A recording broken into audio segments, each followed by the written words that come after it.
सबसे पहले आप सभी को मकर संक्रांति, भोगी, कनुमा और लोढ़ी सभी के लिए शुभ भावनाएं, शुभकामनाएं ये फेस्टिवल के लिए। आप सभी का जीवन मंगलमय शुभ हो। एवरी संडे आप सभी आते हैं यहाँ पर आपके जीवन को बहुत ऊंचा श्रेष्ठ बनाने के लिए। So many outputs you all get every Sunday while coming here. You feel the vibrations here, yeah? तो आप सभी के लिए आज और एक special episode of Sunday evening talk. वैसे आप सभी को ब्रह्मा कुमारीज़ के बारे में मालूम ही है और बहुत कुछ देखा है, पढ़ा है, अनुभव किया है। तो कैसे ये ब्रह्मा कुमारीज़ बना, राइट?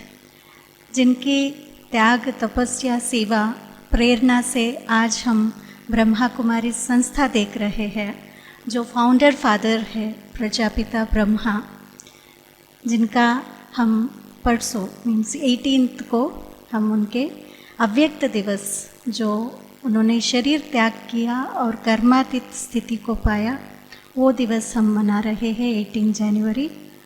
तो उनका जीवन कैसे एक प्रेरणा स्रोत रहा और कैसे उनके जीवन से सभी के लिए प्रेरणा मिला और इतनी बड़ी संस्था का स्थापना हुआ, तो वो सब आज हम दिव्य जीवन कहानी सुनने जा रहे हैं। तो कौन सुना सकते हैं कहानी? यूजुअली कहानी कौन सुनाते हैं? हाँ जी दादी सुनाएंगे। हाँ, बच्चों को बड़े कहानी सुनाते हैं। और दूसरी बात, जो देखे हुए हैं वो सुनाने में अंतर रहता है ना। हाँ, जो ऐसे ही कहानी सुनाए, जो देखे हुए हैं वो सुनाए, दोनों में बहुत अंतर रहता है। तो आज ऐसे कहानी सुनाने के लिए हम सभी के बीच में बहुत प्रेरणा स्रोत और राजयोगिनी ब्रह्मा कुमारी कुलदीप दीदी जी है। हम सहर्ष दीदी का स्वागत करेंगे करतल ध्वनि से। बहुतों ने देखा भी है, दीदी से पालना भी लिए हैं, प्रेरणा भी प्राप्त किए हैं। तो दीदी जी हम सभी के लिए एक अलौकिक माँ जैसे बनकर पालना दे रहे हैं। उनके एक सुगंध है पुष्प जैसे, वो सभी के लिए प्रेरणा भी दे रहे हैं, पालना भी दे रहे हैं। तो आज हम सभी के लिए बहुत दिव्य और बहुत उज्जवल दिन है, क्योंकि न्यू ईयर आने के बाद दीदी फर्स्ट टाइम आप सभी से मिल रहे हैं, है ना। न्यू ईयर में दीदी माउंट आबू गए थे, तो वहाँ पर थे, तो उसके पहले आप सभी ने मिला था 25 दिसंबर को। फिर दीदी फर्स्ट टाइम न्यू ईयर में आज यहाँ पर आए हैं। और एक सीक्रेट मैं बताऊँ, दीदी का कल मतलब Monday, tomorrow is birthday, 69th birthday है दीदी जी का। तो हम सभी दीदी को बहुत सारे वरदान तो नहीं देंगे क्योंकि हम सब छोटे हैं, लेकिन ढेर सारी शुभ भावनाएँ हैं, शुभकामनाएँ हैं। और दीदी से हम बहुत प्रेम प्राप्त करते हैं, स्नेह प्राप्त करते हैं। तो ऐसे दीदी आज हमारे लिए समय देना बहुत बड़ी बात है।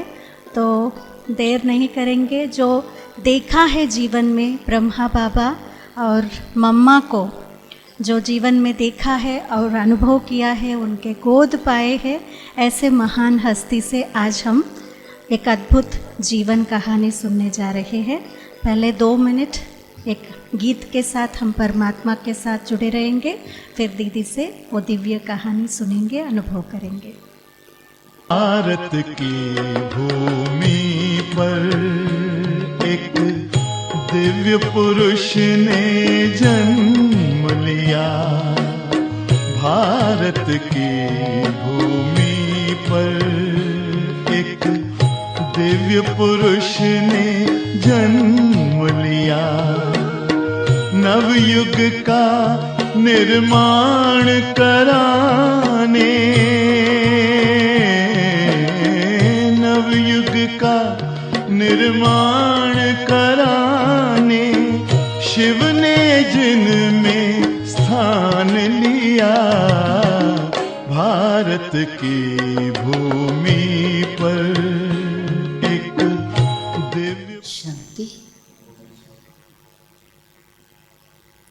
आप सबको नए वर्ष की भी मुबारक और आज की मकर संक्रांति की भी बहुत बहुत मुबारक हो। तो आज हम सभी इस संस्था के संस्थापक प्रजापिता ब्रह्मा बाबा की अद्भुत जीवन कहानी सुनेंगे, जिनकी जीवन कहानी अनेक आत्माओं के जीवन को पलटाने वाली सुंदर कहानी है। अभी आप गीत भी सुन रहे थे। भारत की भूमि में एक दिव्य पुरुष का जन्म हुआ। भारत भूमि पर अनेकानेक साधु संत महात्माएं दिव्य पुरुषों ने जन्म लिया, लेकिन उन सब में विशेष वो दिव्य पुरुष जिनके तन का आधार स्वयं परम पिता परमात्मा ने लिया। भगवान जिसको पसंद कर ले वो कितना सौभाग्यशाली है। अगर आपका मकान प्राइम मिनिस्टर या प्रेसिडेंट ले तो आपको कितनी खुशी होती है ना। कोई बड़ा वीआईपी आपका किराएदार बन जाए तो ब्रह्मा बाबा के जीवन में कितनी खुशी होगी कि उनका ये रथ परमात्मा ने अपना रथ बनाया। तो ब्रह्मा बाबा, इनका लौकिक नाम था दादा लेखराज। परमात्मा की प्रवेशता के बाद परमात्मा ने इस दिव्य जन्म का नाम दिया प्रजापिता ब्रह्मा, जिसे हम सृष्टि का रचयिता मानते हैं। आपका जन्म लौकिक में सिंध में हुआ था और सिंधी परिवार में भी बहुत सात्विक थे। वैसे आपको पता होगा सिंधी लोग सात्विक नहीं होते, सब कुछ खाते, मांस मदिरा आदि। लेकिन क्योंकि इनको परमात्मा ने अपना रथ बनाना था, इसलिए इनका पहले से ही जन्म से ही इतने सुंदर संस्कार थे। सच्चाई, सफाई, ईमानदारी, प्रेम, शुभ भावनाएं सभी के प्रति, दया भाव, करुणा भाव, और साथ साथ उनके अंदर परमात्मा के प्रति असीम श्रद्धा थी। परमात्मा को पाने के लिए लोग गुरु करते हैं कि गुरु ही मार्ग दिखाता है। तो लौकिक में आपका बिजनेस था हीरे जवाहरातों का, ज्वेलर्स थे बहुत बड़े, और आपकी बहुत अचूक परख थी। अन्य व्यापारी भी दादा लेखराज की दुकान पर आकर बोलते थे, लखी बाबू आप बताओ ये हीरा इसकी कीमत क्या है, और असली है या नकली है या उसमें कुछ दाग है। तो ऐसे ही देखते ही बता देते थे कीमत भी, और उस हीरे का मना कितना उसके अंदर खोट है या सही है या नहीं। तो बड़े बड़े व्यापारी भी इनके राय से व्यापार करते थे, खरीदारी करते थे। और ये सब करते हुए भी इनका विष्णु के प्रति बहुत श्रद्धा थी। हमेशा अपनी पॉकेट में भी विष्णु का चित्र रखते थे, और हम दुकान पर भी और घर में भी, रूम में भी विष्णु को पूजा करते थे। भगवत गीता का पाठ बिना नागा और निश्चित समय पर पूजा पाठ करते थे। प्रतिदिन 2 घंटा अखंड पूजा में बैठते थे। उस समय वो किसी से भी बात नहीं करते थे, क्योंकि इनका व्यापार ऐसा था कि बड़े बड़े राजा लोग इनके पास आते थे, रानियां आती थी ज्वेलरी के लिए, लेकिन अपने परिवार वालों को बोला हुआ था, कोई भी आए, भगवान से बड़ा कोई नहीं, ये समय मेरा भगवान के लिए है, इसलिए उनको वेटिंग रूम में बिठा देना। तो सबको मालूम था, इसलिए बहुत लोग तो समय पर ही आते थे जब पूजा पूरी हो। कोई आ भी जाते थे बाय मिस्टेक तो वो वेट करते थे, क्योंकि उनको पता था कि बाबा की श्रद्धा भगवान में अटूट है। और आपने 12 गुरु किए थे, किसी भी गुरु की कृपा हो जाए और मैं विष्णु भगवान, क्योंकि उनको भगवान का सत्य स्वरूप तो पता नहीं था, विष्णु भगवान को मैं प्राप्त कर सकूं। और गुरु का सत्संग भी जब होता था तो बहुत अच्छा अरेंजमेंट करते थे, ताकि गुरु को कोई आवाज़ का या चिड़िया का भी आवाज़ ना आए, कोई भी प्रकार की अशुद्ध दुर्गंध ना आए। पूरा रोज़ वाटर से घर को धुलाई कराते थे। और जब गुरु के सत्संग में बैठते थे तो बिल्कुल सामने उनके नीचे बैठ करके एकाग्रता से सुनते थे। वरना जिनके घर में कथा होती है उन लोग अरेंजमेंट में रहते हैं, सुन नहीं पाते। बड़े बड़े लोग, क्योंकि इनका तो बड़े बड़े लोगों से ही व्यापार और संबंध था, तो वो अपने घर वालों को बोलते थे जिसको बिठाना बिठाना, मुझे डिस्टर्ब नहीं करना, मैं बिल्कुल फ्रंट में गुरु का एक भी महावाक्य मैं मिस नहीं करना चाहता, क्योंकि जरा भी ध्यान इधर उधर जाएगा तो मिस हो जाएगा। बहुत श्रद्धा से अपने गुरुओं का आदर करते थे। ऐसे पूजा पाठ करते करते एक दिन इनको विष्णु का साक्षात्कार हुआ, और विष्णु जी ने इनको ऐसा, उनको आकाशवाणी सुनाई दी, अहम विष्णु ततत्वम, मैं भी विष्णु हूँ, तुम भी विष्णु हो। उन्होंने सोचा, मैं कैसे विष्णु बन सकता हूँ, ये कौन से गुरु की कृपा हुई होगी। तो अपने 12 गुरुओं के पास जाकर पूछा। सबके चेहरे तो ब्लैंक थे कि आज तक तो हमें एक छोटी सी बिंदी का भी साक्षात्कार नहीं हुआ, ये तो इतना भक्त हमारे से भी आगे चला गया, इसको भगवान ने कितना बड़ा वरदान दिया, अहम चतुर्भुज ततत्वम। फिर जब गुरुओं से जवाब नहीं मिला, उनको लगा मेरे ऊपर सतगुरु की कृपा हो गई है।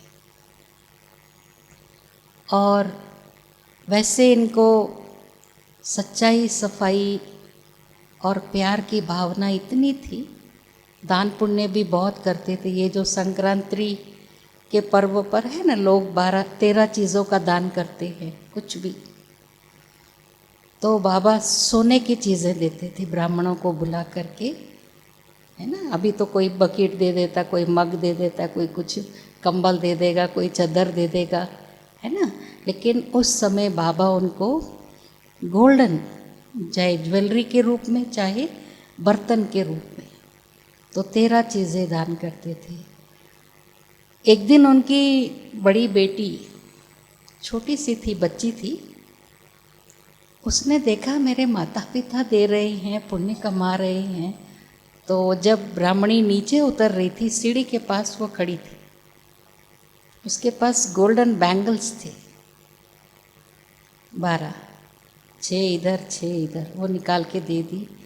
मेरे माता पिता को नहीं बताना, आप ये ले जाओ, मेरा दान है। अब कन्या से या छोटे बच्चे से तो नहीं लेते ना, पहले के लोगों में ऑनेस्टी थी। आज से 86 ईयर्स की बात है, 1936, इससे भी पहले, परमात्मा की प्रवेशता के पहले की बात है।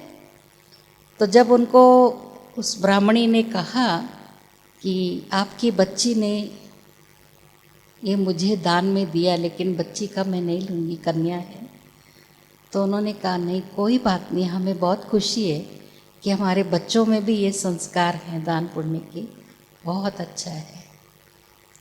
और उनकी बड़ी बेटी का नाम बाबा ने बाद में निर्मल शांता रखा था, वो बताती थी कि मैं कोई भी दुकान पर जा कर के एक नया फ्रॉक पहन के आ जाती थी और अपना अच्छा ही रहता था, लेकिन अपना ड्रेस किसी गरीब को दे देती थी। और उनको मालूम था हमारे पिताजी डांटेंगे नहीं। ये तो हम लोग तो बोलते ना ऐसे कैसे, और कोई भी उनको पेमेंट नहीं पूछता था। मालूम था दादा तो राजा हैं, जितना कहेंगे उतना दे देते थे। तो उन्होंने कभी बच्चों को डांटा नहीं। एक बार उनकी दुकान पर उनकी अनुपस्थिति में कोई एक सेठ आया और उनके पास तभी एक नया सैंपल आया था, एक पुड़िया में पैक किया हुआ था। और वो देखने के लिए मैनेजर को बोले कि हमें ये नए वाले हीरे दिखाओ। फिर और चीज़ें दिखाई। तो दो छोटे बच्चे थे। पिता ने इशारा किया, ये वाली पुड़िया उठा के जेब में डाल लो। बच्चे ले गए और वो मैनेजर बड़े परेशान थे। वो हीरे की पुड़िया गई तो कहाँ गई, किधर रख दिया हमने, बहुत दुविधा में थे। जैसे ही बाबा आए उन्होंने देखा वो पुड़िया गायब है। पूछा नहीं, उनको डांटा नहीं, पूछा मेरी अनुपस्थिति में कौन आया था। तो उन्होंने, पहले के लोग तो एक गांव में सबको पहचानते थे, तो उनके साथ दो छोटे बच्चे आए थे। अब बच्चों को अट्रैक्ट करना है, सबसे बढ़िया चीज़ क्या होती है? उनकी सबसे फेवरेट चीज़ क्या होती है? चॉकलेट और स्वीट्स। तो बाबा जाते जाते बाज़ार से स्वीट्स के भी 2 डब्बे लेकर गए और अच्छी अच्छी चॉकलेट्स लेके गए। बच्चे बाहर ही खेल रहे थे। तो उनको पूछा, आप आए थे हमारी दुकान पर? बोले हाँ। वो आपके पापा ने बताया वो एक पुड़िया आप लेकर के गए थे, है क्या? अच्छा, हमको बोले थे नहीं बताना, बता दिए आपको? तो बोले तुम लाके दो, ये देखो ये चॉकलेट और ये स्वीट्स तुम्हारे लिए लाया, फटाफट लाके दे दी। माना हम लोग सोचते सच्चाई मार करके बुलवाना होता है, पुलिस में दे करके सच्चाई, लेकिन बाबा के अंदर प्रेम की शक्ति थी, एक अद्भुत शक्ति थी। तो ऐसे अपशब्द कभी नहीं बोलते थे। एक बार ऐसे सुबह सुबह वो वॉक में जाते थे और जब जा रहे थे तो उनकी पत्नी की मदर जो है ना, स्टेप मदर थी, लेकिन बहुत अच्छी थी वो। तो उन्होंने अपनी पत्नी को कहा, यशोदा तुम्हारी स्टेप मदर आई है, और कहकर वॉकिंग पर चले गए। लेकिन पूरे रास्ते उनके मन में ये शब्द गूंजता रहा कि मैंने ये ठीक नहीं बोला, ये तो दुख देने वाला बोल था, मुझे जाकर पहले क्षमा मांगनी है, तब तक मैं जल भी नहीं पीऊँगा। आते ही उनकी धर्मपत्नी हमेशा की तरह दूध गर्म करके कुछ जो भी खाना है वो रख देती थी। तो उन्होंने कहा नहीं, आज मेरे से बहुत बड़ी गलती हुई। और उनको विश्वास था कि दादा से कभी कोई भूल होती ही नहीं है, किसी को आज मैंने बहुत बड़ा दुख दिया। किसको? तुम्हारी माँ जब आई थी तो मेरे मुख से निकल गया ये स्टेप मदर आई है, मुझे ऐसा नहीं बोलना चाहिए था।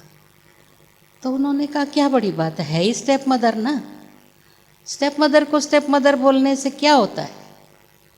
बोले नहीं, अभी मेरे साथ चलो। पहले ज़माने में दामाद इतना इजी नहीं जाते थे ससुराल में, बहुत मनाना पड़ता था, बुलाना पड़ता था। बोले जब तक मैं सास के पाँव पकड़कर माफ़ी नहीं मांगूंगा तब तक जल भी नहीं पीऊँ। और वो पहले तो घूंघट प्रथा भी थी ना, तो उन्होंने पूछा कि आप सच बताओ कि मेरे वो शब्द का प्रहार आपके मन पर हुआ या नहीं।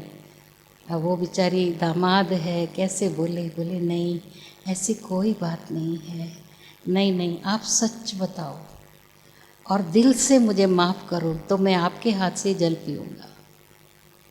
उसने कहा कि मैं व्यवहार इतना अच्छा करती हूँ, मैंने सोचा कि क्या खराब नाम मिला मुझे स्टेप मदर का। अच्छा तो नहीं लगा, परंतु ऐसी कोई बहुत बड़ी गलती नहीं है आपकी जो आप पानी भी नहीं पियोगे। वो लोग पापड़ बना रहे थे तो बाबा ने कहा मैं, क्योंकि एक पाप कर्म के लिए 100 पुण्य करना चाहिए, तो मैं यहाँ पापड़ बेल कर पानी पीऊँ। माना इतना रियलाइजेशन थी। आज रियलाइजेशन है ही नहीं, गलती करके बोलते मैंने किया, कि प्रमाण क्या है ना, प्रमाण मांगते हैं। इसीलिए लोगों को सीसी कैमरा लगाने पड़ रहे, तो भी नहीं मानते। तो इस तरह से एक दिन उनके घर में सत्संग चल रहा था, और जो कभी हिलते डुलते नहीं थे, उस दिन बाबा को पता नहीं क्या ऐसा दिव्य साक्षात्कार हुआ, वो उठ करके अंदर चले गए कमरे में। उनके उठने पर सबको थोड़ी सी हलचल हुई, क्या हुआ, मना कुछ दिल का दौरा पड़ा या कुछ क्या हुआ, कभी उठते नहीं कभी हिलते भी नहीं। तो उनकी धर्मपत्नी को बोले तुम बैठी रहो। बहू से रहा नहीं गया, क्योंकि कुछ कुछ उनके चलन में, चेहरे में उनको ऐसा अंतर दिखाई दे रहा था कुछ दिनों से, कि पहले जैसे नहीं रहे दादा, बहुत उपराम होते जा रहे थे, डिटैच होते जा रहे थे। फिर एकदम कमरे में जाकर एकांत में बैठ गए। उनको नहीं पता, उनके बहू भी एक कोने में उनको बैठकर ऑब्जर्व कर रही थी। तो उनकी बहू ने जो सीन देखा, वो उन्होंने जो बताया स्पष्टीकरण, कि मैं देखते ही देखते दादा की आंखें लाल लाल होकर के, इतनी रेड, जैसे रेड लाइट की है, इतना कमरा भी जैसे वो लालिमा से भरपूर हो गया, और वो इतने मग्न हो गए, आंखें बंद हो गई। कुछ कुछ उनके चेहरे पर हाव भाव कुछ दिखाई दे रहे थे, लेकिन वो समझ नहीं पा रही थी क्या हो रहा है इनके साथ। फिर धीरे धीरे उनके मुख से कुछ शब्द उच्चारण हुए, निजानंद स्वरूपम शिवोहम शिवोहम, प्रकाश स्वरूपम शिवोहम शिवोहम, आनंद स्वरूपम शिवोहम शिवोहम। तो उनको लगा कि ये इनकी वाणी तो नहीं है, ये तो कोई और परम शक्ति बोल रही है। फिर जैसे ही कुछ समय के बाद आँख खुली, वो बहुत आश्चर्य से अपने आप से पूछ रहे थे मैं कहाँ गया था। वो एक दिव्य डिवाइन वर्ल्ड थी। तो उनकी बहू ने फिर पूछना शुरू किया क्या देखा। पहले उनको विनाश, महाविनाश का साक्षात्कार हुआ। उसके बाद देखा कि सब आत्माएं परम धाम, शांति धाम में सितारों के समान ऊपर आकाश में चमक रही हैं, और एक सितारा नीचे उतरता है, वो राजकुमार बन गया। एक सितारा उतरा, वो राजकुमारी। अनेक देवी देवताओं की असंख्य संख्या देखकर, और वो रास कर रहे, राधे कृष्ण गोप गोपियाँ सब देवताएं। और फिर उनको आकाशवाणी हुई कि ऐसी दैवी दुनिया की स्थापना के लिए मैंने तेरे तन में प्रवेश किया है। उनको समझ में नहीं आ रहा था मैं कौन हूँ, मेरे तन में और इतना बड़ा परमात्मा, परम शक्ति, ये कैसे संभव हो सकता है। जैसे कोई पागल हो जाता है ना, ऐसी अद्भुत बात हो गई। फिर उनको बहुत वैराग्य आने लगा। घर वाले भी देखते थे कि दादा कुछ खोए रहते थे, कुछ कुछ बोलते भी थे, पर उनको किसी को भी समझ में नहीं आता था। जैसे वो मुख से बोलते थे चाबी मिल गई, खजाना पा रहा हूँ। उनको लगा शायद 60 ईयर्स के बाद थोड़ा दिमाग फिर जाता है, ऐसा कुछ हुआ होगा। परेशान भी थे, लेकिन फिर ऐसा भी लगता था कि ऐसी भी कोई ऐसी बात नहीं है। उनके जो वाइब्रेशन है बहुत पावरफुल है। फिर एकांत में कहीं न कहीं जंगल में ऐसे जाकर पेड़ के नीचे बैठे रहते थे। मैं कौन हूँ, मुझे क्या हो रहा है, ये कौन बोल रहा है, किसने कहा तुम्हें ऐसी दुनिया बनानी। फिर उनको साक्षात्कार हुआ। बहुत से श्वेत वस्त्रधारी बहनें, उनके भ्रुकुटी में तिलक चमक रहा है, बाल खुले हैं सफ़ेद, ये हमारा यूनिफॉर्म में। ऐसी दुनिया के निर्माण के लिए ये तेरे साथी हैं ब्रह्मा कुमारीस। तो धीरे धीरे धीरे उनको साक्षात्कार के माध्यम से ये स्पष्ट हुआ कि मेरे तन में परमात्मा आ करके एक दैवी दुनिया की स्थापना का कार्य शुरू कर रहे हैं। तो फिर उनको first world war, second world war, third world war का जब साक्षात्कार हुआ, तब उनके मुख से निकला कि भगवान बस करो, अब मुझे अपना दिव्य स्वरूप दिखाओ। फिर उनको कृष्ण का साक्षात्कार हुआ। गीता आदि जैसे वो ट्रेन में भी जाते थे, बिना पढ़े नाश्ता भी नहीं खाते थे, पानी भी नहीं पीते थे। लेकिन फिर धीरे धीरे उनको भक्ति से वैराग्य आने लगा, क्योंकि भक्ति तो भगवान की खोज है। जब वो मिल गया तो फिर वो लिखते थे, पा लिया जो पाना था, अब पाने का क्या रहा।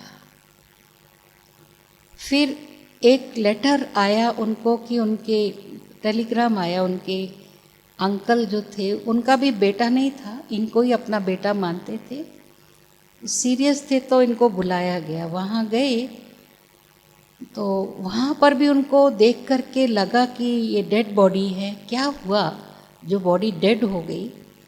तो उनको दिखाया भगवान ने कि यहाँ आत्मा रहती है और फिर पूरे शरीर में भ्रमण करने के बाद किसी की आत्मा आँख से जाती है, उसकी आँख खुली रह जाती है, किसी की नाक से, कहीं से भी जा सकती है, मुख से मुख खुला रहेगा। फिर वो सोचे, इतना धन कमाया मेरे चाचा ने, सब कुछ तो छोड़ कर चले गए। और फिर उनको जो दिखता था, वो जैसे छोटे बच्चों को ABCD लिखना है तो क्या करते हैं, आपके घर का हालत क्या बनाते हैं, हर दीवार को वो लोग समझते ये ब्लैक बोर्ड है, वाइट बोर्ड या ब्लैक बोर्ड, सब जगह लिखते। तो बाबा को भी कुछ कुछ भगवान प्रेरणाएं दे रहे थे, कुछ चित्रीकरण करने के लिए। तो उन्होंने कुछ कुछ चित्र जो है पूरे अपने एक दोस्त के घर को पूरा भर दिया, गोल गोल गोल गोल सृष्टि चक्र है उसमें, सतयुग त्रेता द्वापर कलयुग ऐसे। तो ऐसे फिर जब उनको ये टेलीग्राम आई तो जाते जाते उन्होंने घर में एक पत्र लिखा कि अलफ मना अपने लिए, अलफ को अल्लाह मिला। और तब क्योंकि विनाश का साक्षात्कार होने के बाद उन्होंने अपने सारे पार्टनर्स को बुला करके कहा कि जो भी आपको उचित लगे वकील को बिठा करके जो मुझे देना मेरा हिस्सा दे दो, बाकी आप सब बांटो। मुझे अब ये हीरे जवाहरात पत्थर के समान नज़र आ रहे, क्योंकि साथ जाने वाले नहीं। तो जब उन्होंने ये लिखा कि अलफ को अल्लाह मिला, बे को मिली झूठी बादशाही, पार्टनर्स को आई तार, अलफ को हुआ रेल का राही, ट्रेन में बैठ के गए। अब तो उनके घर वालों को लगा ये तो हद हो गई, अब इस टेलीग्राम का अर्थ किसको समझ में आएगा। उसमें थोड़ी लिखा था अलफ मैं हूँ, बे पार्टनर्स है, या बादशाही कौन सी मिल गई, क्या मिल गया इनको, कौन सी चाबी मिल गई। तो धीरे धीरे धीरे फिर इनके घर में सभी को एक वातावरण ऐसा बन गया, हर एक को उनसे दिव्य साक्षात्कार होने लगा। किसी को कृष्ण दिखाई देने लगा, इतना बूढ़ा है शरीर ये ब्रह्मा बाबा का, इस तरह की पर्सनालिटी, बड़ा डिवाइन पर्सनालिटी थी। तो कुछ लोगों को घर बैठे साक्षात्कार हुआ कि भगवान इनके तन में आ गया है, आपको मिलना है तो इस रास्ते से आ जाओ। और जो भी आते थे या तो कृष्ण दिखता था या तो उनको खुद की भी आत्मा का साक्षात्कार होता था, और इनकी भ्रुकुटी में भी चमकता हुआ सितारा दिखने लगा। धीरे धीरे इनके घर में सत्संग लग गया। फिर क्योंकि परमात्मा ने इनके तन में प्रवेश किया था, तो परमात्मा तो त्रिकालदर्शी है, उनको पता है जहाँ सत्यता है वहाँ सितम जरूर होंगे। तो उन्होंने सभी माताओं बहनों को कहा,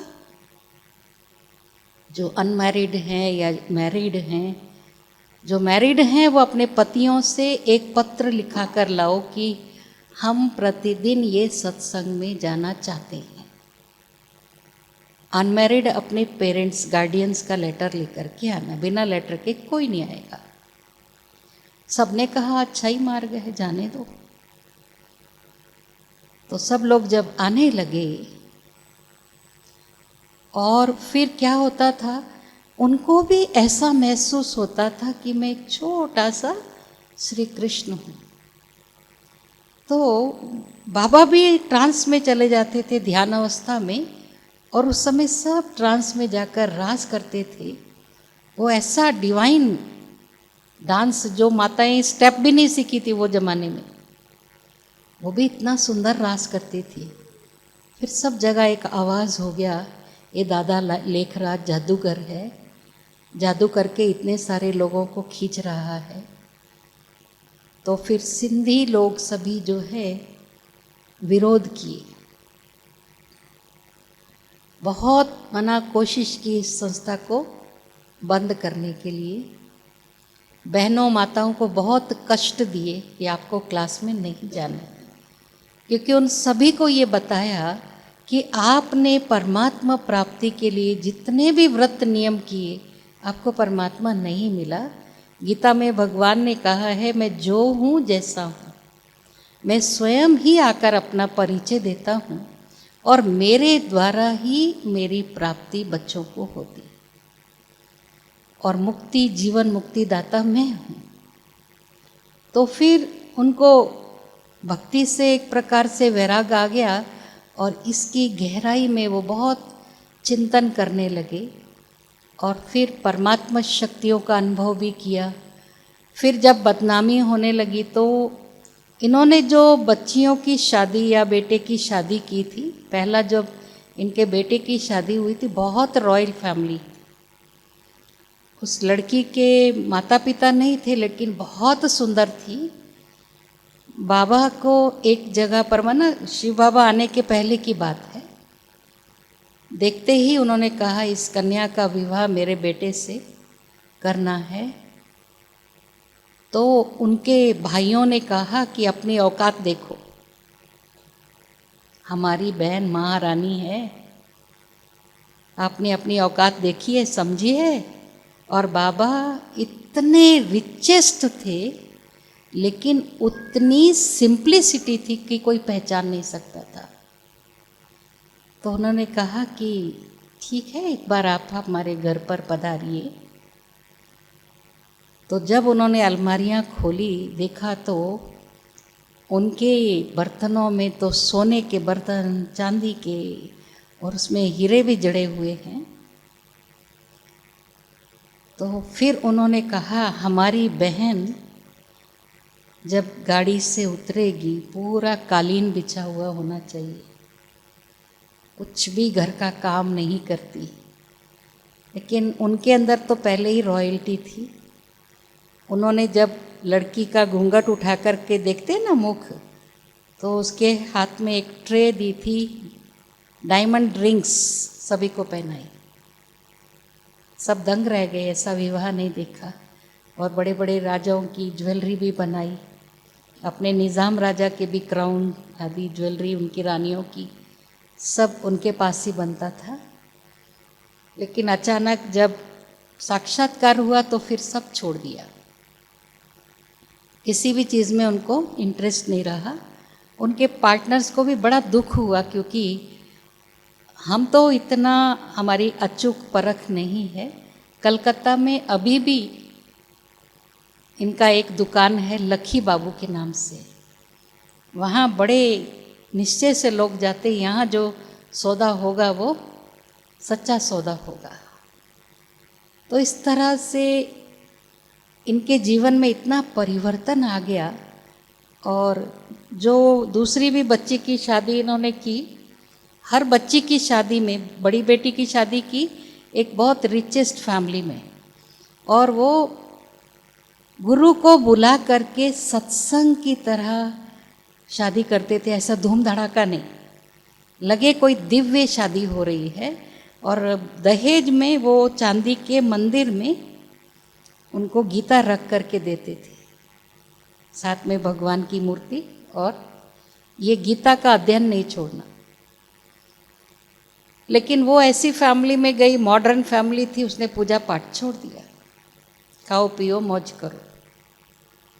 दूसरी बेटी का जो शादी करने वाला था वो कोई महात्मा था। उन्होंने सोचा मैं कोई महात्मा से शादी करूं इसकी, लेकिन उस महात्मा की जन्म पत्री में लिखा था कि आपको बाल ब्रह्मचारी रहना चाहिए, अगर आप विवाह करेंगे तो आपकी मृत्यु हो जाएगी थोड़े समय के बाद, आपके मरने के बाद एक पुत्र का जन्म होगा, वो जन्म से पागल होगा। लेकिन वो सन्यासी ने बताया नहीं। तो एक बेटी भक्ति से छूटी, वो दुख। दूसरी की शादी महात्मा से की कि चलो ये तो भक्ति करेगी, वो बेचारी पति से मुक्त विधवा हो गई। इस बीच में जब उनको परमात्मा प्राप्ति हुई तो एक बेटा एक बेटी की शादी बाद में हुई। पहले तो वो लोग भी ज्ञान में चले, लेकिन इस ज्ञान मार्ग में हम लोग किसी को जोर जबरदस्ती से खींच के नहीं लेते। जैसे भोजन भी है, आप किसी को जबरदस्ती खिला सकते हो। अगर आपके बच्चे को इच्छा नहीं है, मान लो हम जबरदस्ती उसके मुंह में डाल भी देंगे तो क्या करेगा, वो वॉमिट कर देगा ना। तो ये ज्ञान भी ऐसा नहीं है कि सभी लोग इसमें चल पड़ेंगे। बहुत महान आत्माएं, बहुत पुण्य आत्माएं हैं जो ज्ञान को डाइजेस्ट कर सकती है। तो फिर बाबा को बहुत वैराग आ गया कि एक बेटी ऐसे दुखी, एक बेटी से मैं दुखी हो गया क्योंकि वो भक्ति नहीं करती है। जो बड़ी वाली बेटी है ना, उसको जब पता चला कि हमारे घर में सत्संग हो रहा है और मेरे पिताजी जो इतने नामी ग्रामी, जो बड़े बड़े राजाएं उनको निमंत्रण देते थे अपने महलों में, वैसे रानियां किसी के सामने पर्दा नशीन थी, नहीं आती थी, दादा को अपना पिता मान करके ऐसे आती थी, हमको ऐसा बना के दो, ऐसा बना के दो। और एक बार बाबा कश्मीर की तरफ भी घूमने गए थे तो वहाँ के राजा ने भी इनका भव्य स्वागत किया, राज दरबार में बिठाया, इतना मान सम्मान प्राप्त था। अब ये क्या अपमान देख रहे हैं। वो आके डांटने के लिए आई, ये क्या है, ये बंद करो। लेकिन जब वो देखी सत्संग में ऐसी ऐसी माताएं, बूढ़ी माताएं जिन्होंने कभी कोई स्टेप भी नहीं किया होगा, इतनी सुंदर दिव्य रास कर रहे हैं, वो खुद मंत्रमुग्ध हो गई। उसको फिर उनके पापा खुद गाड़ी में छोड़ने के लिए गए। वो प्रेग्नेंट थी, 9th मंथ चल रहा था। तो बोली, दादा मुझे कल भी बुलाना। अब उनके तन में क्योंकि परमात्मा की प्रवेशता थी, वो भविष्य जानते थे, तो उनके मुख से अचानक निकला, कल किसने देखा। बच्ची तो अहंकारी थी, बोला ठीक है, बड़ा गाड़ी का अभिमान है ना, जाने दो, मैं यहाँ पे आ जाऊंगी, गाड़ी भेजने की कोई ज़रूरत नहीं। डांट फांट करके अंदर चली गई। सुबह जब उसको, रात को ही थोड़ा पेन स्टार्ट हुए और सुबह के समय जब वो संकल्प की थी जाना है, तब उसको एक बेबी का जन्म हुआ और उसको उस समय साक्षात्कार हुआ, आकाशवाणी हुई, ये किसने कहा था, कल किसने देखा, ये तेरे पिता ने नहीं, परम पिता ने कहा था। फिर उसने अपने पति को कहा कि बुलाओ मेरे पिताजी को, माफ़ी मांगनी है। तो बाबा ने कहा, देखो मुझे तो पता नहीं है, ये तो शिव बाबा ने बोला, मुझे भी नहीं पता है, तुमने क्या गाली दी वो भी मुझे पता नहीं है। फिर उनके बाद तो उनको भी बहुत लगन लग गई कि बस अभी मुझे भी ऐसा बनना है, ब्रह्मा कुमारी। फिर अपने पति को उसने बता दिया कि मुझे तो इस संसार से विरक्ति आ गई है, मुझे नहीं रहना है, आप दूसरी शादी कर लो। वो आ गई लिखा करके। बच्ची को तो छोड़ दिया, लेकिन बहुत वर्षों के बाद उनकी बेटी को बॉम्बे में एक जगह पर जो है वो मिली। उसने देखा ये, क्योंकि उनको उसने अपनी मम्मी को नहीं, ब्रह्मा बाबा का फोटो कहीं देखा हुआ था जगह जगह। तो नज़दीक आके पूछी, ये जो ब्रह्मा कुमारी इसका प्रजापिता ब्रह्मा है, आपका कुछ लगता है? तो उन्होंने बोला हाँ मेरा फादर है। तो वो फिर लिपट के बोली मैं आपकी बेटी हूँ। तो वो भी काफ़ी एजेड हो चुकी थी, उसके भी बच्चों की शादी हो गई थी। लेकिन इन लोगों को इतना अंदर से विरक्ति थी कि मेरी बेटी है, मेरी आंखों में आंसू आए नहीं। अब हमने अपना जीवन जिसको दे दिया सो दे दिया। तो उस समय फिर सिंधी लोगों ने एक कमेटी बनाई, इस संस्था को अब अंत करना ही होगा, क्योंकि हमारी बहनें, बेटियां, बहुएं सब मार खा खा करके भी कोई भी छोड़ने के लिए तैयार नहीं है। और बाबा ने यहाँ तक कहा था कि सुबह सुबह आते हो ना अंधेरे में, ज्वेलरी उतार के आना। सब हीरे बहुत पहनते हैं ना सिंध में, सिंधी लोग आज भी भले कितने भी गरीब होंगे, हीरा जरूर होगा उनके पास। तो आप ज्वेलरी उतार के आना, नहीं तो कोई भी चोरी होगी तो फिर बोलेंगे इस संस्था में देकर आई। उनके घर वालों को ये भी आश्चर्य होता था, इनको जेवरों से भी प्यार नहीं, कहाँ ये लड़ाई झगड़ा करती थी, जेवर चाहिए ये भी नहीं। कई बार मार मार करके ले जाते थे वापस। फिर एक बार तो एक हमारी बड़ी दादी, जिनकी बेटी बाद में ब्रह्मा बाबा के बाद में हृदय मोहिनी दादी जो है, वो बहुत छोटी थी जब उनकी माता जी घर छोड़ी। उन्होंने पूरी लिस्ट बनाई कि आपके घर की जितनी भी ज्वेलरी है उसकी ये लिस्ट है, ये रख के मैं जा रही, अब मैं वापस नहीं आऊँगी। इस तरह से इस नई दुनिया के निर्माण के लिए कुछ तो परमात्मा को सहयोगी आत्माएं चाहिए ही थी। फिर उन्होंने बाबा का बहुत बड़ा एक, आपने महाभारत में सुना होगा, लाखा भवन को आग लगी, तो बाबा के नाम से लखी भवन था एक्चुअली वो। तो सब ने सोचा जो गए सो गए, छोटे छोटे बच्चे भी थे, उनके लिए हॉस्टल बनाया था बाबा ने, उनको अलग से मेडिटेशन सिखाते थे। और बच्चों में भी बहुत डिवाइन क्वालिटीज़ भरते थे। उनकी मदर्स से अलग दूसरी बहनों को, जैसे हमारे जैसी बहनें जो कुमारी हैं, उनकी टीचर, उनको पढ़ाना और खेलना सिखाना, सब गेम्स कराना। और जो कई बहनें ऐसी थी जिनके माता पिता क्लास में नहीं आने देते थे, सिलाई का स्कूल खोला था, उसमें वो लोग सिलाई सीखने आते थे, उस बहाने से ज्ञान सुनकर जाते थे।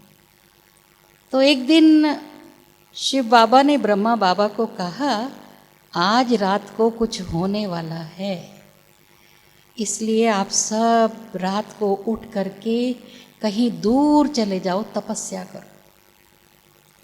उन सब सिंधियों ने प्लान किया था कि आज रात को पूरा पेट्रोल डाल करके इस बिल्डिंग को चारों तरफ से आग लगा देंगे, ना रहेगा बांस, ना बजेगी बांसुरी। हमारे भी घर वाले मरे तो मरे, यहीं स्टॉप हो जाएगा संस्था। अब वो ब्रेड के पीसेस बड़े बड़े ला करके उसमें पेट्रोल डालकर, खिड़कियां दरवाजे, लकड़ी है ना, जल्दी आग लगेगी। आग लगा दी। ये लोग तो कोई है ही नहीं थे, कुछ आवाज़ नहीं आई। फिर कुछ कुछ बेचारे बुजुर्ग थे, मेरा पोतरा है, मेरी पोतरी है, अरे मेरी बहू ना मर जाए करके वो दरवाजे तोड़कर अंदर गए, देखा तो एक भी नहीं। फिर वो लोग आपस में लड़ने लगे, तूने बोला होगा तूने, अरे मेरे को क्या पता, मेरे को भी नहीं पता था, ये कौन है इनको सिखाने वाला, मालूम नहीं कौन है, हम तो नहीं है। फिर काफ़ी देर वो लोग पिकेटिंग करके वहीं खड़े, आएंगे तो यही ना, इनका घर कहाँ है। और तो सभी को बाबा ने आदेश दिया था, आज बहुत बड़ी परीक्षा होगी, लेकिन आप कोई हिलना नहीं। छोटे बच्चों को भी बता दिया गया। और वो गर्मी के दिन थे, छोटे बच्चे लाइन से आ रहे थे, 3 साल 5 साल 6 साल, छोटे बिल्कुल, है ना, इनोसेंट बच्चे। और वो लोग आए, खड़े रहे, उनको इन्होंने पानी ऑफ़र किया, जूस ऑफ़र किया, बिस्किट, चॉकलेट, फ्रूट्स। पहले हमारे बाबा को, मम्मा को, हमारी बड़ी दादियों को खिलाओ, फिर हम खाएंगे। अब बाल हट के आगे क्या चल सकता है। अब वो देखे बच्चे तो मायूस होते जा रहे धूप में, बिना भूख प्यास के, इनका क्या हाल होगा। बच्चों पर तरस खा के फिर उन्होंने बोला जाओ अंदर। बाद में भी बहुत प्लानिंग करके एक बार एक को शराब पिला करके, उनको पता था कि बाबा 3 बजे उठकर बालकनी में खड़ा होकर मेडिटेशन करता है, क्योंकि उस समय माताएं बहनें सुबह सुबह आती थी। बाबा बहुत मग्न अवस्था में थे, तो उन्होंने एक भाई को बंदूक देकर भेजा कि ऐसा ही खड़ा होता है उसके सीने में दूर से गोली लगा देना। ये ब्रह्मा बाबा मर गया तो ख़त्म, हमारा काम पूरा हो जाएगा। तो जैसे ही उसने बंदूक तानी, वो ऐसे अंधा हो गया जैसे कुछ दिखाई नहीं दे रहा, लाल लाल लाइट लाइट लाइट। अब किस पर गोली चलाऊं। फिर उसने देखा बंदूक नीचे की, तो वो तो वहीं खड़ा है, बाबा तो देखा भी नहीं उसको। फिर उसने सोचा अभी इसको तो पता ही नहीं है मैं गोली चलाने के लिए आया हूँ। वो धीरे धीरे सीढ़ी चढ़ करके बालकनी में पहुँच गया। उसके पैरों की आहट सुन करके बाबा ने उसकी तरफ देखा।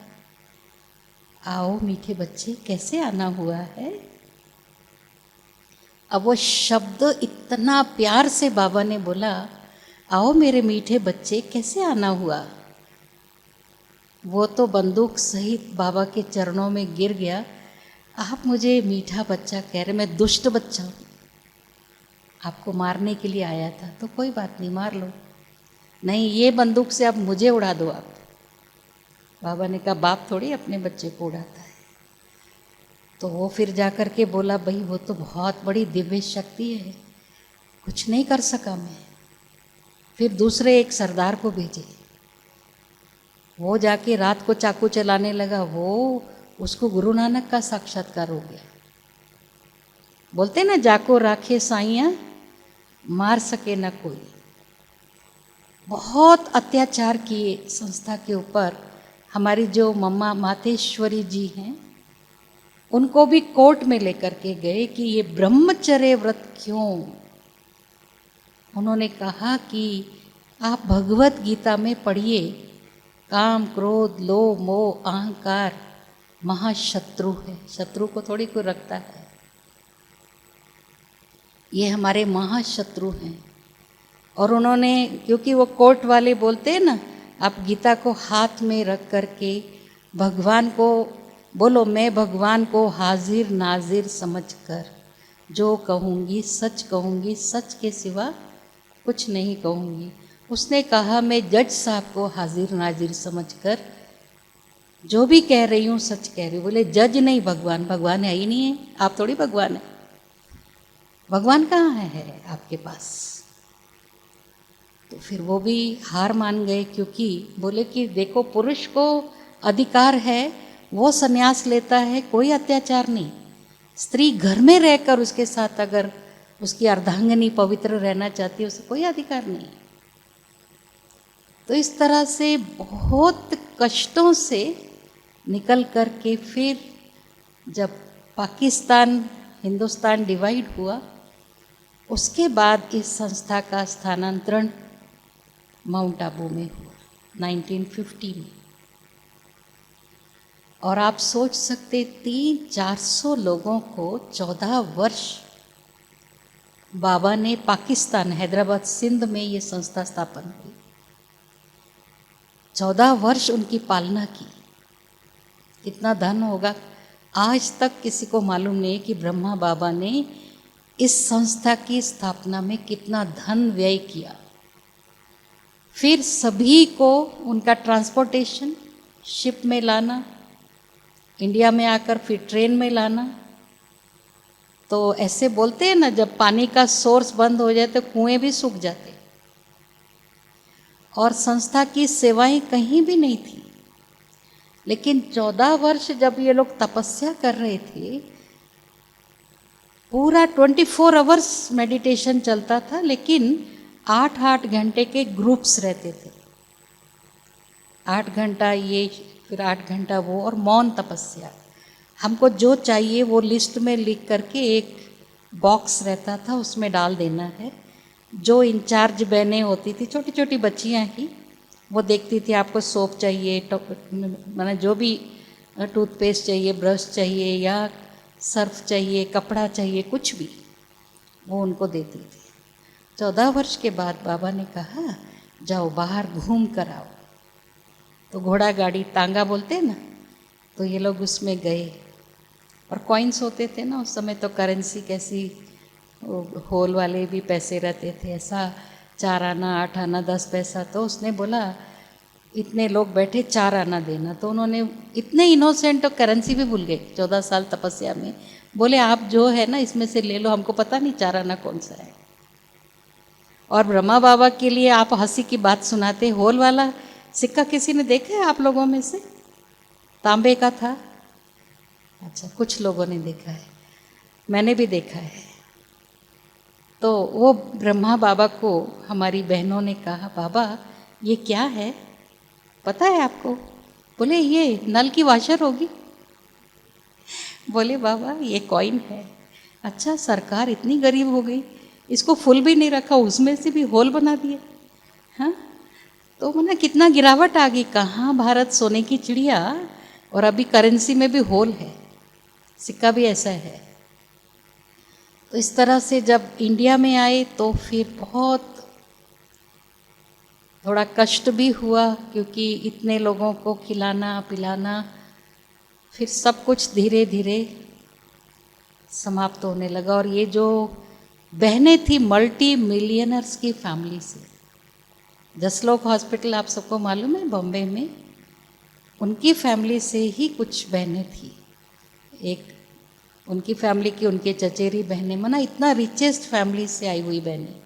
पहले तो बाबा ने बहुत अच्छा माल ठाल खिलाया, ड्राई फ्रूट्स, हलवे, पूरियाँ, बहुत रिच फूड खिलाया। जब इंडिया में आए इतना सारा खर्च हुआ, सोर्स तो है नहीं। तो फिर ऐसा समय भी आया कि जंगलों में जाकर कंद मूल जो मिला वो खाकर, लकड़ियाँ भी काट कर लाते थे। और फिर भोजन में केवल रात के समय थोड़ा सा दाल, 400 लोगों के बीच में 1 किलो दाल, आप सोचो कैसी होगी दाल वो, और आधी आधी रोटी। ऐसा नहीं कि बाबा खाता था पेट भर के, सबके बाद बचा तो बाबा मम्मा, क्योंकि माँ बाप ऐसे बोलते हैं ना पहले बच्चे खा ले, इनका पेट भर जाए। फिर हमारी बहनें कुछ दिल्ली में जाकर सेवा भी किए।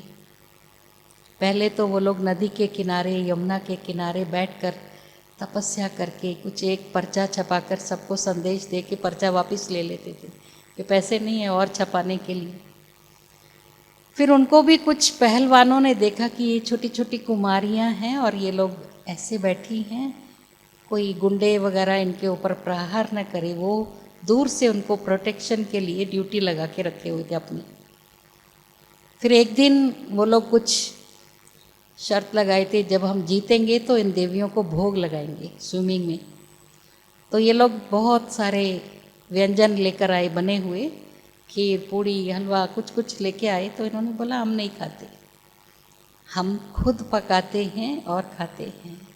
तो आप क्या खाते हो रोज़? हम तो देखते ही नहीं। बोले हमारे पास एक सिगड़ी है और आटा है, नमक है, बस वो रोटी बना के हम गरम गरम चारों बहनें खा लेती हैं।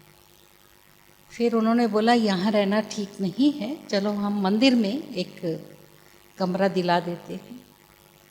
तो वहाँ सत्संग होने लगा, बहुत सी माताएं बहनें आने लगी और उनको बहुत अच्छा लगा सुनने से। इतना सुंदर जीवन है, कितनी अच्छी बातें सुनाती हैं। अब पुजारी को गुस्सा आने लगा, मेरे सारे भक्त तो इधर लुढ़क गए, खाली करो। फिर उस सत्संग में कोई माता थी तो उसने कहा कोई बात नहीं, मैं अपना एक कमरा है मेरे पास, एक छोटा सा बाजू में किचन जैसा है, एक कमरा है, 10-20 लोग बैठ सकते हैं, हम वहाँ सत्संग करें। अब इनको ब्रह्मा बाबा ने दिल्ली में भेजा था कि आप इतना रॉयल्टी से रहना, कपड़े साफ, बड़े बड़े लोगों की सेवा करना, पैसा किसी से नहीं मांगना, मांगने से मरना भला। कोई भी पूछते थे हम कुछ लाए नहीं, हम कुछ नहीं लेते। तो अभी सबको लगता था क्या करें अभी इनके लिए, हम कुछ लाए तो ये खाती नहीं है बहनें। बाबा ने भी बोला मांगना नहीं, तो पैदल जाते थे, चप्पल भी थैली में डाल करके, कि चप्पल घिस गई तो फिर हमको चप्पल खरीदने के लिए भी पैसा बाबा से भी नहीं मांगना है हमको। इतना स्वाभिमान। और बड़े बड़े वीआईपीस बोलते थे हम आपको गाड़ी से छोड़ दें, आपको जहाँ जाना, नहीं हमारी गाड़ी है, वो पीछे गली में है, वहाँ पर पार्क किया। ऐसे करके समय बीतता गया। एक दिन वो माता जी जिसने कि मकान दिया था, अब माताओं से रहा नहीं जाता ना, बहनें क्या खाती क्या नहीं, कुछ तो राज तो मालूम होना चाहिए। एकदम उसने धक्का मार के अंदर गई। उनके पास एक डब्बे में आटा था, एक नमक का डब्बा था, एक में साबुन कपड़े धोने का, और कुछ नहीं है। दाल नहीं, सब्जी नहीं, तेल नहीं, घी नहीं। और ये देख रही थी कि थाली पर ही बेलन से रोटी बना के तवे पे सेक के, नमक वाली रोटी जल्दी जल्दी उसी टाइम आधी आधी करके सब खा रहे थे और बनाते भी जा रहे थे, क्योंकि ठंडे होने के बाद तो खा नहीं पाएंगे। उसकी आंखों में आंसू आ गए। उसने क्लास में बहुत बड़े बड़े बिजनेसमैन आ रहे थे। उसने कहा आपको पता है ये क्या खाती हैं और क्या देती हैं? जैसे गाय घास खाकर हमको रिष्ट पुष्ट करने के लिए दूध, घी, मक्खन उससे मिलता, हम इतना ताज़ा ताज़ा मक्खन खा रहे, इतना ज्ञान अमृत पिलाने वाली ये देवियाँ, ये क्या खाती है पता है? नमक वाली रोटी खाती, कुछ भी नहीं है इनके पास। सबकी आंखें भर आई। सब ने जो जो जिससे हुआ लेकर आए अनाज। इनको मालूम था माउंट आबू में भी नहीं है। एक भाई ने बोला मैं गरीब हूँ, मैं एक आने की सब्जी रोज ला के दूंगा। तब एक आने में बहुत सब्जी आ जाती थी। एक आना माना 6 MP। आप लोगों ने पता नहीं देखा नहीं होगा, बूढ़े लोगों ने देखा होगा एक आना, हमने तो सब देखा है। फिर एक भाई बोला मेरा एक दोस्त है, वो घी का व्यापारी है, उसको ज्ञान सुनाने गई हमारी जानकी दादी, तो उसने घी का टिन फ्री में दे दिया। ये लोगों ने क्या किया, फिर प्रकाशमणि दादी जो हमारी पहली एडमिनिस्ट्रेटिव हेड थी, टिकट के लिए पैसा नहीं है, ट्रेन में लेके गई, पकड़ा भी कोई नहीं, सारा अनाज वहाँ आबू में लेकर गई। बाबा ने पूछा आप कैसे आए? बोले विदाउट टिकट। क्यों? ऐसा पाप नहीं करना, अभी आप जाकर स्टेशन मास्टर को टिकट का पैसा देकर आओ, ऑनेस्टी से चलना। फिर उसके बाद तो बाबा ने कहा यहाँ नहीं लाना, क्योंकि वो लोग क्या केला भी मिले तो पार्सल करते थे, वहाँ तो सड़ी जाता था वो केला, आपको जो मिले आप खाओ। उसके बाद एक दिन ऐसा दिन आया जो आधी रोटी खाने के लिए भी ख़त्म हो गया। तो एक हमारी दादी थी जो सबको परोस रही थी, तो एक बूढ़ी माता ने बोला थोड़ी दाल और दे दो, दांत नहीं है ना, थोड़ी सी और दे दो। उसने कहा नहीं अभी बाबा मम्मा के लिए इतना इतना ही है, सबको इतनी इतनी देते थे, 1 चम्मच बस। बाबा ने कहा कोई बात नहीं, मैं ऐसे लपेट के खा लेता हूँ, इसको दे दो। उनको बहुत रोना आया कि देखो बाबा ने दाल नहीं खाई। सब ने बताया मम्मा को कि देखो आज ये मनोहर दादी कुछ नहीं खाई, वो रो रही है, तो उसको बुलाओ। बोले तेरे रोने से कोई भागवत नहीं बनने वाली है, बाबा ने दाल नहीं खाई ना, ये भागवत का यादगार बनेगा। और फिर वो मनोहर दादी क्योंकि दिल्ली में सेवा की थी, उन्होंने एक पत्र लिखा और उस पर एक ड्रॉप गिर गया, सब इमोशनल हो गए।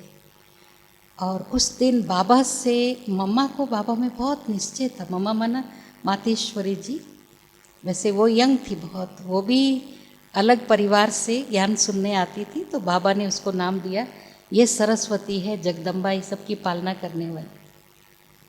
बाबा कल के लिए कुछ भी नहीं है, बच्चों को भोजन कहाँ से मिलेगा? बाबा ने कहा मम्मा कल एक ट्रक आएगा दिल्ली से, फुल लोडेड, इसमें लकड़ी, कोयला सब कुछ होगा, अनाज साफ किया हुआ, आटा पिसा हुआ आएगा, 12 बजे घंटी बजेगी, 10 बजे वो ट्रक आएगा, अनलोडिंग के लिए अपने ग्रुप को तैयार रखो। मम्मा ने बोला, लोग हंस रहे, वो लोग इनको पागलपन कहाँ से आया, कौन सा ट्रक आएगा, कहाँ से आएगा। कोई नहीं थे वहाँ पर और माइक भी नहीं था उस समय। फिर ट्रक आया, घंटी बजाई, घंटी बजी माना सबको पता होता था कि आदेश हुआ है, पहुँचना है आंगन में। देखा तो सचमुच ट्रक खड़ा है। फिर अनलोड किया। उस दिन सबने कई समय के बाद फुल पेट भोजन खाया। माना परीक्षाएं, भगवान का बनना इतना आसान नहीं होता है। जिसके तन में भगवान आता है उसकी भी परीक्षा लेता है, जो उसके बच्चे बनते हैं, क्योंकि परमात्मा हमें विश्व की बादशाही देने आता है। हमें नर से नारायण, नारी से श्री लक्ष्मी बनाता है। जैसे उनको साक्षात्कार हुआ अहम चतुर्भुज तत्त्वम, तो उनको ये निश्चय हो गया कि मैं ही भविष्य में विष्णु बनूंगा। इसलिए मुझे बहुत काल से विष्णु से प्यार था।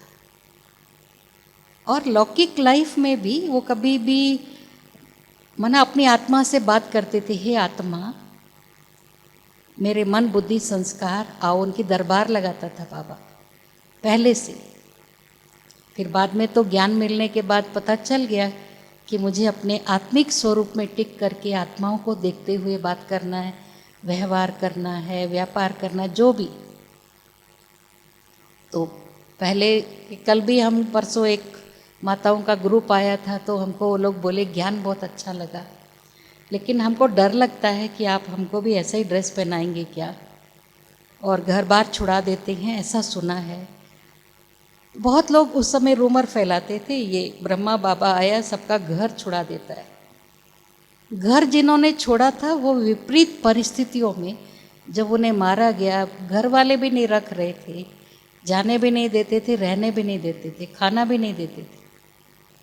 ऐसी स्थिति में उनको छोड़ना पड़ा, नहीं तो ये संस्था की स्थापना कैसे होती थी। हम कुछ बहनें त्याग करके आए, तब तो आज आपको ज्ञान सुना रहे। अगर हम भी गृहस्थी होते तो हमारे घर में आप आते तो हम भी बोलते थे हमारी बहुत काम है भाई, जाओ, अभी हम कहाँ से सुनाएंगे। तो त्याग तपस्या से सेवा होती है, बहुत त्याग है। तो हमने उनको बोला वाइट कपड़ा पहनना कोई नेसेसरी नहीं है, ये यूनिफॉर्म है। क्लास में जिनके घर वाले अलाउ करते हैं वो पहनते हैं, जिनके घर वाले मना करते हैं तो कलर ड्रेस में नहीं आने देंगे, ऐसी कोई बंधन नहीं। तो बोले घर छोड़ते क्या यहाँ आने वाले। मैंने कहा नहीं, आपको अगर हम आप सबको बोले आप सब घर छोड़ दो, आप बताइए प्रॉब्लम किसको, आपको या मेरे को? किसको प्रॉब्लम होगी? आपको है प्रॉब्लम। आप तो नौकरी छोड़ के, घर छोड़ के आराम से आ जाएंगे, खाना मिलेगा, कपड़ा मिलेगा, जो फैसिलिटी चाहिए वो मिलेगी। मैं कहाँ से लाऊंगी बताओ? तो घर छुड़ाने से हमको कोई फ़ायदा नहीं है। तो मैंने बताया देखिए, हमारे पैर में कांटा लग जाए तो हम डॉक्टर को क्या कहते, पैर निकाल दो या कांटा निकाल दो। तो लोगों ने, सन्यासियों ने क्या कहा कि ये मोह माया, ये घर गृहस्थी है, इसको छोड़ो तभी भगवान मिलेगा। भगवान कहते नहीं, गृहस्थ व्यवहार में रहते हुए कमल फूल के समान रहना है, उनको भी प्यार देना है, उनको भी पालना देनी है, वहाँ रहते हुए इस ज्ञान का श्रवण करना है। जहाँ विकार है वहीं उसको जीतना है। हम एक कहानी भी मैं कई बार सुनाई हूँ, शायद आप लोगों को सुनाई या नहीं। एक बार अकबर ने बीरबल को अपने घर पर दावत पर बुलाया और बिल्लियों के सिर पर कैंडल लाइटिंग से भोजन कराया। बोला बीरबल देखा मैंने कैसी ट्रेनिंग दी है, बिल्लियाँ एकाग्र है, कभी देखा ऐसा? तो उसने कहा कल भी इतने ही लोगों को बुलाइए, मैं कल आंसर दूंगा। वो दूसरे दिन गया, वो चुपचाप बैठ के खा रहा था। राजा बोला मेरे प्रश्न का उत्तर नहीं दिया, तो वो जेब में एक चूहा लाया था, पैकेट छोड़ दिया, बिल्लियाँ सब झपट पड़ी उस पर। तो बोला ये क्या किया तुमने? बोला ट्रेनिंग माना क्या होता है? ऐसी ट्रेनिंग, चूहा है ही नहीं तो बिल्ली एकाग्र ही रहेगी ना। चूहे को देखकर बिल्ली एकाग्र रहे, उसको एकाग्रता बोलते हैं। तो जहाँ विकार ही नहीं जंगल में, वहाँ कोई बोले मुझे काम नहीं आ रहा, क्रोध नहीं आ रहा, लोभ नहीं आ रहा, मोह नहीं आ रहा, क्या बड़ी बात है। जहाँ चूहे चारों तरफ घूम रहे हैं उस पर आप विजयी बनो। ये मेडिटेशन की पावर है, शक्ति है। हमारे पास सब गृहस्थ में रहने वाले ब्रह्मचर्य व्रत का पालन करें। घर नहीं छोड़ा है, बिजनेस नहीं छोड़ा है, बच्चे नहीं छोड़े हैं, कुछ नहीं छोड़ा, रिचुअल्स भी करते, सब से मिलते जुलते सब करते, खिलाते भी हैं, सबको बुलाते भी हैं, लेकिन हम किसी के घर में नहीं खाते, क्योंकि हम सात्विक फूड परमात्मा की याद में रहकर प्रसाद को स्वीकार करते हैं। ये आदेश थ्रू ब्रह्मा परमपिता परमात्मा ने दिया, तो प्रजापिता ब्रह्मा के द्वारा ये स्थापना होने के कारण इस संस्था का नाम प्रजापिता ब्रह्मा कुमारी ईश्वरीय विश्वविद्यालय पड़ा।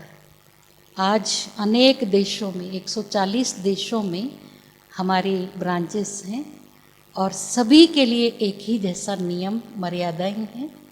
हम लोग ब्रह्म मुहूर्त में 3:30 बजे उठते हैं, उठकर थोड़ा फ्रेश अप होकर 4 से 4:45 45 मिनट्स मास मेडिटेशन में सभी बैठते हैं। उसके बाद अपनी दिनचर्या, फिर स्नान आदि करके 6:30 to 7 मेडिटेशन में बैठते। 7 to 8 डिस्कोर्स होता है, जो ब्रह्मा मुख से शिव परमात्मा ने गीता ज्ञान का वास्तविक अर्थ समझाया, जो जीवन में धारण करने की बातें, उसको हम ज्ञान मुरली कहते हैं। पहले भी लोग इनके लिए कहते थे ये कृष्ण बन गया, भगा रहा है गोपियों को। कृष्ण के लिए कहते हैं ना, गोपियाँ भागती थी जब वो मुरली बजाता था, तो एक आंख में काजल लगा, एक आंख में लगा नहीं, एक चप्पल पहनी, एक नहीं, बाल आधे बने नहीं बने, ऐसे भागते थे। ऐसे तो इतने अच्छे अच्छे सिंगर हैं, इतने अच्छे फ्लूट बजाने वाले, कोई नहीं भागता। क्या थी वो मुरली? वो मुरली है ज्ञान की मुरली, जो जीवन का परिवर्तन करने वाली ज्ञान वीणा। सरस्वती को वीणा दिखाते, कृष्ण को, क्योंकि ये परमात्मा ने बताया यही प्रजापिता ब्रह्मा की आत्मा भविष्य में श्री कृष्ण बनने वाली है। तो मुरलीधर क्यों कहते? उसने मुरली को पूरा धारण किया, मुरलीधर बना। तो आप सबको भी उस मुरलीधर की दुनिया में जाना है, तो सच्चे गोप गोपियाँ बनो, परमात्मा की मुरली रोज सुनो। ऐसे नहीं हमारे पास भी माता एक चप्पल पहन के आती है, याद चश्मा लगाया भूल गए, ऐसा नहीं होता है। सुध-बुध खोना मना, देह की सुध-बुध नहीं रहती। जैसे पहले हम तैयार होते थे तो हम अपने देह अभिमान में, आज मैं बहुत अच्छी लग रही, टिप टॉप स्मार्ट लग रही हूँ, अच्छी लग रही। कई बार पूछते भी हैं, अच्छी लग रही, मेरी ड्रेस कैसी लग रही, आज मैं अच्छी लग रही ना। तो ये है देह अभिमान जो हमको दुख देता है। हम कितना भी अच्छा पहने, कैसा भी पहने, हम ये सोचते ही हम आत्मा बिंदु हैं, ये शरीर मेरा वस्त्र, ये शरीर का वस्त्र है ना। हम इससे न्यारे हैं। पाठ बजाने वाली आत्मा है। आत्मा अजर अमर अविनाशी है, बाकी तो इस देह से संबंधित कोई भी चीज़ स्थायी नहीं है। जाता है किसी के साथ, हमने कितनी भी मेहनत से सभी भाई बहनों ने मिलकर शांति सरोवर बनाया, और जाते समय मैं बोलूं बाबा मेरे साथ बांध के शांति सरोवर शिफ्ट कर देना मेरे साथ, हो ही नहीं सकता। आत्मा आई अकेली, जाएगी भी अकेली। हमें क्या ले जाना है वो जमा करना है। तो सच्ची कमाई करने के लिए यहाँ आप आएंगे, ज्ञान और योग से गुणों को, शक्तियों को और अपने समय के खजाने को सफल करके अपने जीवन को सफल करें। ओम शांति। हमारे बाबा ने 18 जनवरी 1969 में इस पुराने देह का त्याग किया। इस मास को हम लोग तपस्या के रूप में बहुत शांत रह करके उस दिन को विश्व शांति दिवस के रूप में मनाते हैं। और आज भी 3rd संडे है, हम लोगों ने नीचे जो भी भाई बहने हैं विश्व शांति के लिए हम लोग 1 घंटा स्पेशल योग करते कि सारे विश्व को शांति मिले और उनको भी ये लाइट और माइट मिले, ताकि वो भी अपना जीवन परमात्मा के साथ रहने लायक बना सके। भगवान के साथ कौन रह सकता, उसके बराबर का तो हो ना। जैसा व्यक्ति होता है स्टेटस वाला, उसके साथ कौन बैठ सकता है? प्राइम मिनिस्टर के बाजू में हम जाके बैठ सकते हैं चुपचाप? कितनी सिक्योरिटी, कितना हम लोगों को पूछताछ होगी, उनका प्रोटोकॉल होता है। लेकिन कोई भी देश का मंत्री, मिनिस्टर, कोई भी सेक्रेटरी आराम से सीधा जाके उसके बाजू बैठ सकता है। तो हमारा भी परमात्मा के बराबर का लेवल होना चाहिए, गुणों में, शक्तियों में, ज्ञान में। हम परमात्मा के साथ अपने को मैच करेंगे तो हम परमात्मा के सच्चे साथी बनकर उसके साथ का अनुभव कर सकते हैं। ओम शांति।